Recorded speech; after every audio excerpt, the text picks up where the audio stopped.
Hey footy fans, round 3 recap. It started when the Doggies beat the Lions 67-53.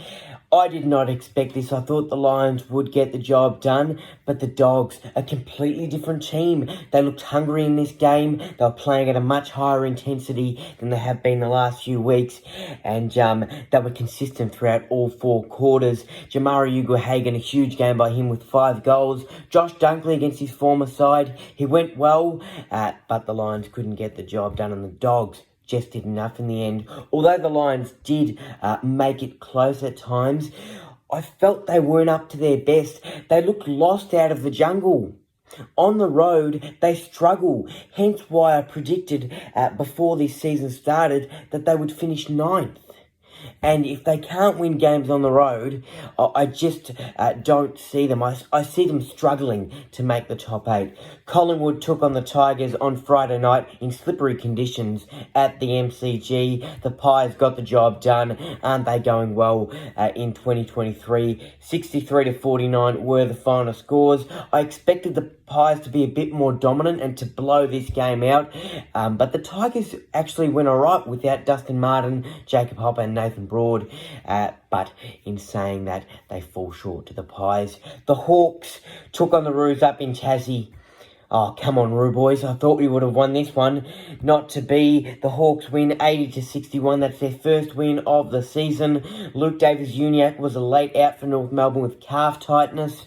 Look, I thought the Roos, seeing them go down by 30 points or so in that first half, they fought back really well, made it close, but the Hawks kicked away in the 4th quarter, and that was that. Really unfortunate for the Roos and Clarko against his former side. Unfortunately, we couldn't get the win for coach. The Giants took on the Blues. I felt sorry for the Giants because they made it really close and they showed a lot of fight. They lose 64-74. Carlton get the win. A controversial call at the end of this one with holding the ball. The ref said play on. It led to a Carlton goal, and really unlucky there for the Giants, but in saying that, still a great effort. The Saints, with their 150th anniversary, boy, oh boy, it was just sensational to see Plugger, Nicky Winmar, and a few other Saints greats there on Saturday night, and the Saints get the job done, and the celebrations continue, that's for sure. 92-74, they beat the Bombers, and Essendon with their first loss of the season. The Saints, on the other hand, Ross the Boss, he has the tricks in his notebook, that's for sure. They're 3-0 and on the top of the ladder. The Suns, before the Suns game on Sunday, we did have the showdown. How could I forget about that? Port Adelaide losing to the Adelaide Crows, 86-117. Now, it was a quite close game, back and forth lead changes. It was tied up at a few times, but the Crows, they strung out with a few goals in the last quarter. They just kicked away, and that was that. So well done to the Adelaide Crows. Really, really good and a strong quarter by them. Port Adelaide, on the other hand, not up to their best, I have to say. To see them drop off in the 4th, I didn't expect that. The Suns took on the Cats on Sunday. The Suns beating the Cats 73-54. Another tip that didn't go well for me. The Suns were quicker on foot. It's as simple as that. And although Geelong had Tommy Stewart back, who had a sensational game, there was no one else really who stepped up. Jeremy Cameron kicked 3 goals, but I'm left, take Jeremy Cameron and Tom Stewart out of that game. I didn't see anyone else really step up and contribute for the Cats.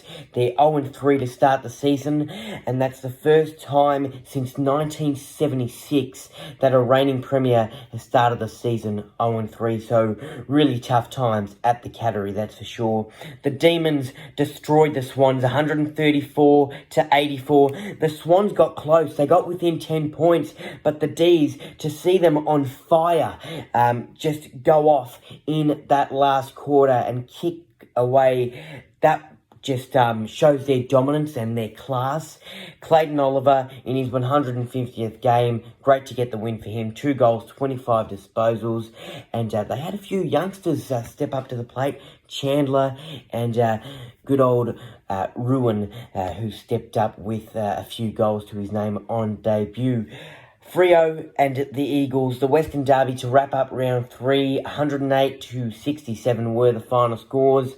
I really feel sorry for the Eagles just to see the injuries that they have had during this game. McGovern, Shuey, Cripps, Witherden, Liam Ryan went down with injury, but he continued to play.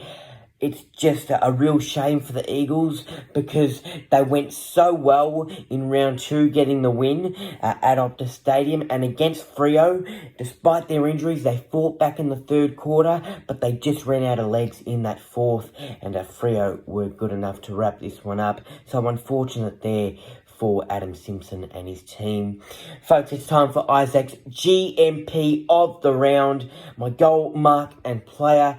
And how could you go past a goal like this? Scott Pendlebury, all class, slippery conditions at the G, great awareness, he sells the candy and he gets the goal. Well done to Scott Pendlebury, such a leader and a great piece of play there.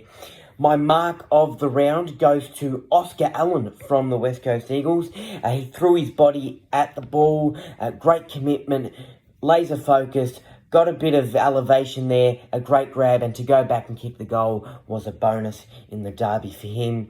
My player of the round, a couple stars in this one, huge contribution from a player like Patrick Cripps, but my player of the round goes to a Gold Coast son, and it is Jack Lukosius. 5 goals, 2 behind, 13 disposals, 9 marks, 3 of those 9 contested. He also had 4 inside 50s and 338 metres gained.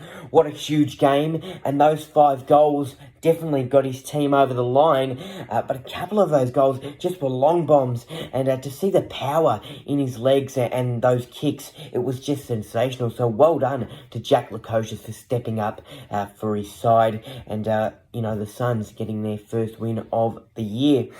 Round 4, folks, starts on Thursday night at the Gabba. The Lions against the Pies. Hopefully, no power outages this time round. The Pies, I've tipped them by 14 points, but the Lions, they seem to show up at home. Going to be an interesting game and another lovely round of footy. That's why you gotta love footy. Like that recap and you want to see more of my content, remember to hit that thumbs up, like, comment, and hit that red button down there that says subscribe. Much appreciated. For more content, follow me on my Facebook page and also my Instagram page.